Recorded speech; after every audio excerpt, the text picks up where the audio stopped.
Hi hello ನಮಸ್ಕಾರ. ನಾನು ನಿಮ್ಮೆಲ್ಲರ ಪ್ರೀತಿ ಗೆಳತಿ ಡಾಲರ್ಸ್ ಕನ್ನಡತಿ. ಎಲ್ಲರೂ ಹೇಗಿದ್ದೀರಿ? ಹೋಪ್ ಎಲ್ಲರೂ ಚೆನ್ನಾಗಿದ್ದೀರಿ ಅಂತ ಭಾವಿಸ್ತಾ ಇದ್ದೀನಿ. ನಾನಿವತ್ತು ಸೋರೆಕಾಯಲ್ಲಿ ಬೇಳೆ ಸಾಂಬಾರನ್ನ ಮಾಡಿ ತೋರಿಸ್ತಾ ಇದ್ದೀನಿ.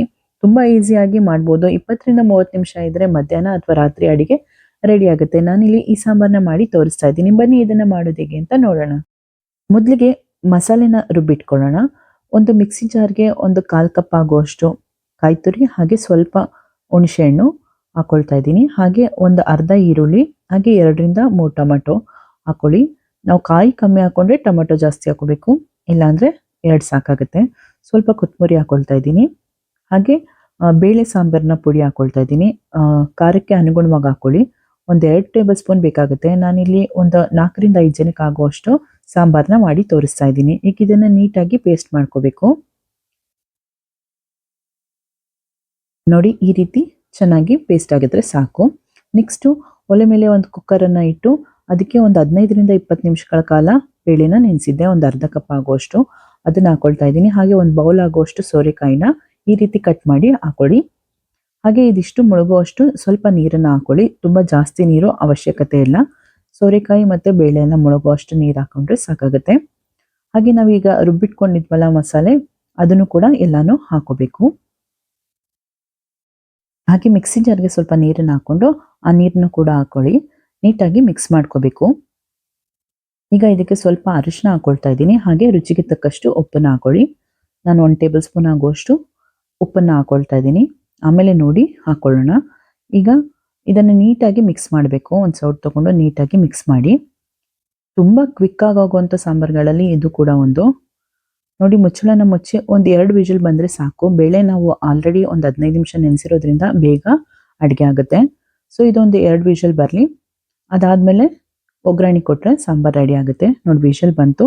ಈಗ ಇದಕ್ಕೆ ಒಗ್ಗರಣೆಯನ್ನು ಕೊಟ್ಕೊಳ್ಳೋಣ. ವಿಜಿಲ್ ಆರೋಷ್ಟರಲ್ಲಿ ಒಂದು ಒಲೆ ಮೇಲೆ ಒಂದು ಪ್ಯಾನನ್ನು ಇಟ್ಕೊಂಡಿದ್ದೀನಿ. ಅದಕ್ಕೆ ಒಂದು 2ರಿಂದ 3 ಟೇಬಲ್ ಸ್ಪೂನ್ ಆಗುವಷ್ಟು ಎಣ್ಣೆನ ಹಾಕೊಡಿ. ಒಗ್ಗರಣೆಗೆ ಎಷ್ಟು ಬೇಕು. ಹಾಗೆ ಸ್ವಲ್ಪ ಸಾಸಿವೆ ಹಾಗೆ ಜೀರಿಗೆ ಹಾಕೊಳ್ತಾ ಇದ್ದೀನಿ. ಸಾಸಿವೆ ಜೀರಿಗೆ ಸ್ವಲ್ಪ ಚಟಪಟ ಅಂತ ಸಿಡಿಬೇಕು. ಅದಾದಮೇಲೆ ನೋಡಿ, ಬೆಳ್ಳುಳ್ಳಿ ಹಾಗೆ ಕರಿಬೇವಿನ ಸೊಪ್ಪು, ಒಣಮೆಣಸಿನ್ಕಾಯಿ ಹಾಗೆ ಕಟ್ ಮಾಡಿ ಇಟ್ಕೊಂಡಿರೋಂಥ ಈರುಳ್ಳಿ ಎಲ್ಲನೂ ಹಾಕ್ಕೊಂಡು ನೀಟಾಗಿ ಒಗ್ಗರಣೆನ ಕೊಟ್ಕೋಬೇಕು. ಹಾಗೆ ಸ್ವಲ್ಪ ಇಂಗನ್ನು ಹಾಕೋಬೇಕು. ನೋಡಿ, ನಾನು ಇಂಗನ್ನು ಹಾಕೊಳ್ತಾ ಇದ್ದೀನಿ.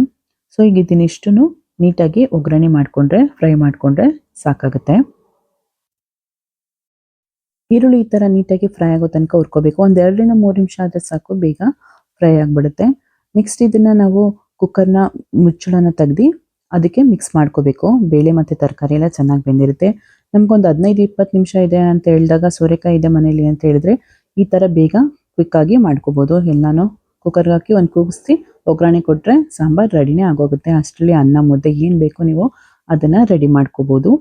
ನೋಡಿದ್ರಲ್ಲ ಎಷ್ಟು ಈಸಿಯಾಗಿ ಸೋರೆಕಾಯಿ ಬೇಳೆ ಸಾಂಬಾರನ್ನ ಮಾಡ್ಬೋದು. ಮಧ್ಯಾಹ್ನದ ಊಟಕ್ಕೆ, ರಾತ್ರಿ ಊಟಕ್ಕೆ ಎಷ್ಟು ಬೇಗ ಆಗುತ್ತೆ ಅಂತ. ಇವಾಗ ಇದು ಒಗ್ಗರಣೆ ಕೊಟ್ಕೊಂಡಿರೋದೆಲ್ಲ ಮಿಕ್ಸ್ ಮಾಡಿಕೊಂಡು ಒಂದು 5 ನಿಮಿಷಗಳ ಕಾಲ ಇದನ್ನು ಮುಚ್ಚಳನ ಮುಚ್ಚಿ ಹಾಗೆ ಒಂದು 5 ನಿಮಿಷಗಳ ಕಾಲ ಬೇಯಿಸ್ಕೋಬೇಕು. ಅಷ್ಟೇ ಸಾಕಾಗುತ್ತೆ. ನೋಡಿ, ಇವಾಗ ಇದಾಗಿದೆ. ಇದಕ್ಕೆ ಕೊನೆಯಲ್ಲಿ ನಾನು ಕೊತ್ತಂಬರಿ ಸೊಪ್ಪನ್ನ ಹಾಕ್ಕೊಂಡು ಕೊನೆಯಲ್ಲಿ ಒಂದು ಮಿಕ್ಸ್ನ ಕೊಟ್ಟರೆ ಸೊ ಸಾಂಬಾರು ರೆಡಿ ಆಗುತ್ತೆ. ನೋಡಿದ್ರಲ್ಲ ಎಷ್ಟು ಈಸಿಯಾಗಿ ಸಾಂಬಾರನ್ನ ಮಾಡ್ಬೋದು ಅಂತ. ಸೊ ಇವಾಗ ಇದನ್ನು ನಾವು ಸರ್ವ್ ಮಾಡ್ಕೊಳ್ಳೋಣ ಬನ್ನಿ.